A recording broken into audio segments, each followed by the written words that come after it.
Победы! Ура!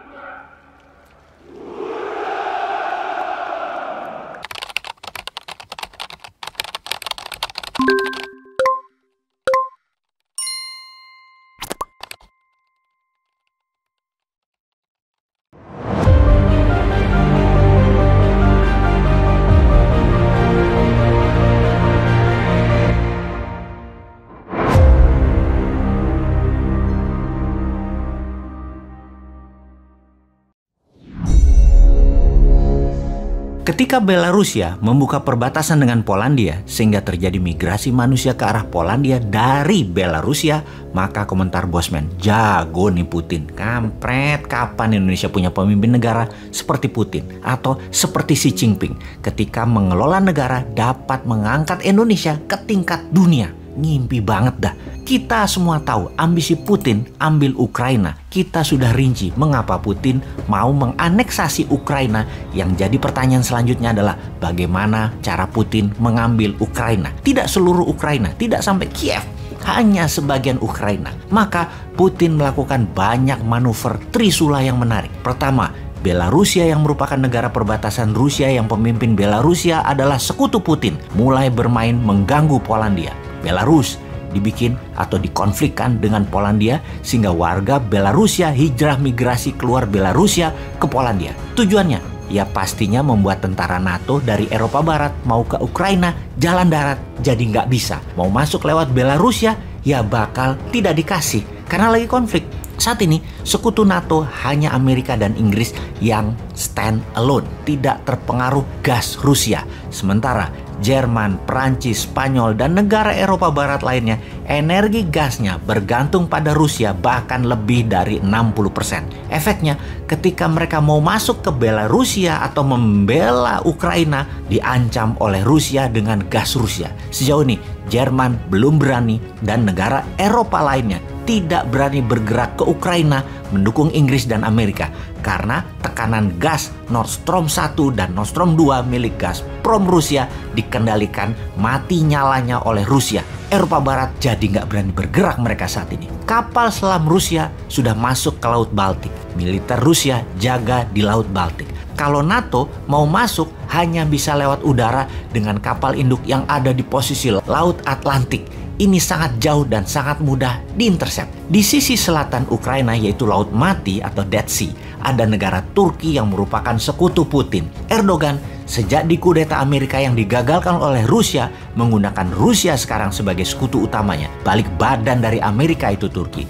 Jadi NATO menyerang Rusia atau Ukraina dari selatan, pasti Turki tidak akan kasih wilayah udaranya ke NATO. NATO hanya bisa masuk dari Gibraltar atau dari Italia yang pasti kejauhan.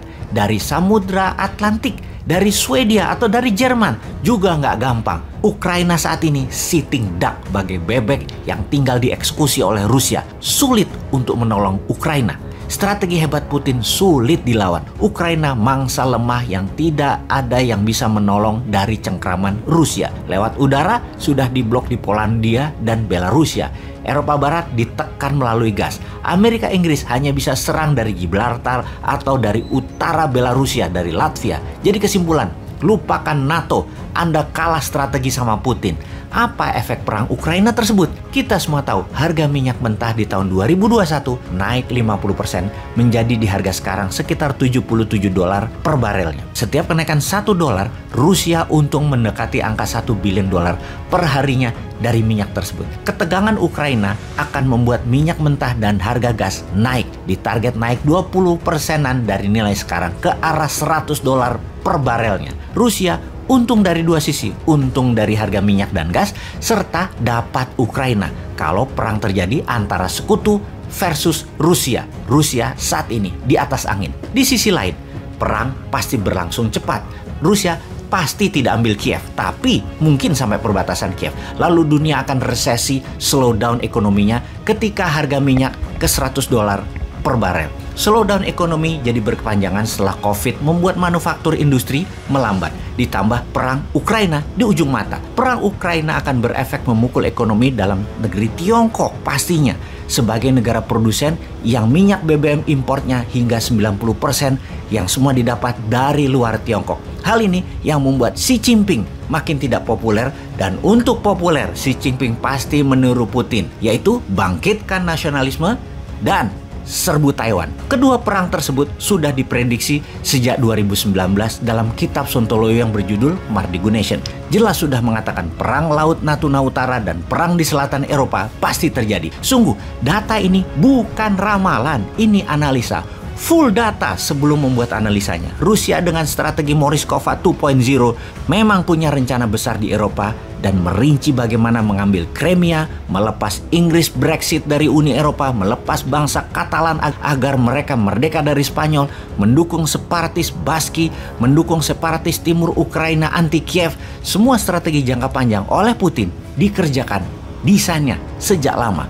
Sejak tahun 2013 di sisi Xi Jinping dengan obor untuk mencaplok sumber daya alam suatu negara yang ditukar dengan infrastruktur yang 100% berbahan Tiongkok. Strategi Tiongkok selanjutnya adalah mengambil balik Macau, mengambil Hong Kong, dan mengambil Taiwan adalah mimpi Xi Jinping yang terus dimatangkan untuk menjadikan Tiongkok one nation, one system. Karena itu, kita harus mendesain, memanfaatkan peluang untuk menjadi negara besar, menyalip di tikungan selagi gajah dengan gajah berperang di mana-mana. Jangan cemen lah bernegara. Masa ngurusin hal-hal yang nggak penting sih, seperti kayak tentaranya misalnya. Masa tentara disuruh megangin anak-anak yang dipaksa vaksin dengan sadisnya yang membuat anak kecil bisa pada trauma semua?